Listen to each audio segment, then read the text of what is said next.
I think one of my life's greatest blessings in disguise was accomplishing the goal by having a moment of realizing that I am just as empty, if not even more empty, than when I began. And when I had this moment of realization, I realized that I was playing a losing game, meaning I knew that the goalposts to success, to life satisfaction, to fulfillment, they were just going to continuously move 10 more yards down the field. And doing life like this, it wasn't just leaving me with tired eyes, but it was leaving me with a tired soul. But that wasn't necessarily the hard part.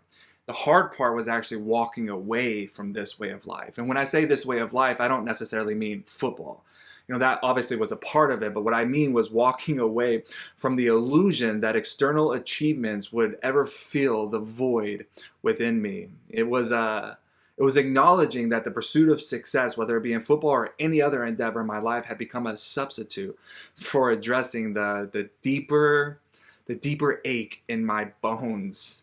Walking away meant facing the discomfort of uncertainty, the fear of disappointing others, and the challenge, the seemingly insurmountable challenge at the time of redefining my sense of purpose and worthiness in life. It meant dismantling the very foundation upon which I had built my identity since I was just a young boy, and risking the judgment of those who saw me as successful. And I think, I share this because I think this is a common story. It's the collision of expectations, identity, and the pursuit of worth. Sometimes it feels like we're handed a script at birth, and one we're committed to following diligently. And it works, bigger, faster, stronger.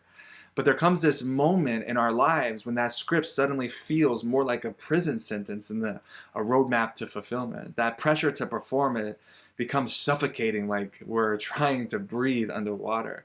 But yet we keep kicking, we keep striving because we're convinced that if we stop, we'll drown in the sea of our own inadequacy. And this is an experience that I know all too well. And so for me, as you might imagine, walking away from these ideas and this way of life, it was eventually profoundly liberating. It opened the door to a new chapter in my life, one defined not by just mere external accolades or societal expectations, but by the courage, yes, the courage to listen to the whispers of my own heart, and the wisdom to follow where they lead. And it doesn't even make sense. And I guess I am saying this because what if our blessings often come disguised as moments of profound disillusionment? What if those moments of realizing the emptiness within us are not signs of failure, but an invitation to embark on a journey of authentic self-discovery and inner fulfillment? Walking away from the illusion of external achievements at the sole source of meaning and worthiness, make no mistake, it is challenging, but it's also an act of radical self-love and self-respect. And it's this very self-love and self-respect that ultimately repairs the relationship that we have with ourselves. And this relationship matters, my friends.